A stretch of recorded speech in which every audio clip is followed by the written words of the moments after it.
పొన్నూరు దాడి ఘటనపై వైసీపీ కావాలని రాజకీయం చేస్తుందని టీడీపీ ఎమ్మెల్యే ధూళిపాల నరేంద్ర ఆరోపించారు. ప్రభుత్వంపై బురద చల్లేందుకే విమర్శలు చేస్తున్నారన్నారు. సర్పంచ్ నాగమల్లేశ్వరరావుపై దాడి జరిగిన రోజు వైసీపీ వాళ్లు కాపు కాశారని ఆరోపించారు.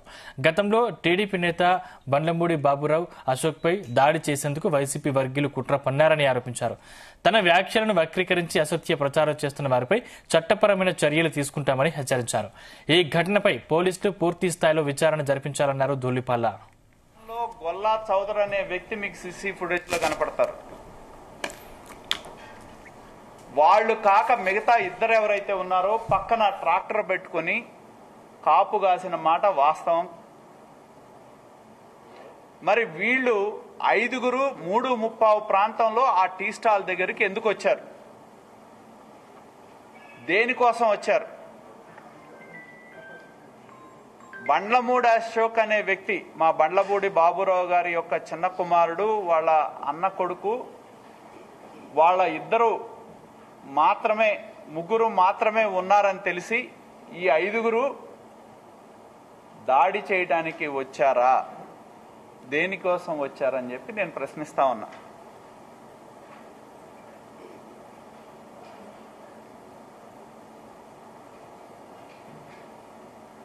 ఆ టీ స్టాల్ దగ్గర ముగ్గురున్నారు, పక్కన ఇద్దరు కాపు కాశారు. మొత్తం 5గురు వైకాపాకు సంబంధించిన వాళ్ళు ఉన్నారు సంఘటనలో. కానీ వాళ్ళ పోలీస్ కంప్లైంట్ చూస్తే గాయపడిన వ్యక్తితో పాటు కేవలం నరేంద్ర అనే వ్యక్తి ఉన్నాడని మాత్రమే ఉదహరించారు.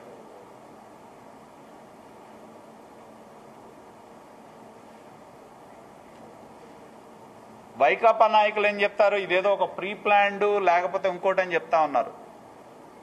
వీళ్ళ 5గురు అక్కడికి వచ్చినప్పుడు అక్కడ జరిగిన మాటలు కావచ్చు, వీటి మూలన జరిగిన యాదృచ్ఛికమైన సంఘటన అదనేది స్పష్టంగా మీరు ఏదైతే వాళ్ళు దేశం మొత్తం తీస్తా ఉన్న సీసీ కెమెరా ఏదైతే ఉందో దాన్ని చూసినా కనపడుతుంది. ఎందుకంటే మా వాళ్ళ చేతుల్లో ఏం లేవు. పక్కన అక్కడున్న అందుబాటులో ఉన్నది తీసుకొని కనపడుతుంది తప్పితే ఇదేదో ప్రీ ప్లాన్డ్ గా వాళ్ళని కొట్టాలని. ఎందుకంటే ఉంది మా వాళ్ళు ముగ్గురు, వాళ్ళు 5గురు. ప్రీ ప్లాన్డ్ గా కొట్టాలని వస్తే వైకాపా నాయకులు 5గురు వచ్చారనేది స్పష్టంగా కనపడతా ఉంది. వాస్తవాల్ని దాచిపెట్టి కేవలం బండ్లమూడి బాబురావుకు సంబంధించిన కుమారుడు వాళ్ళ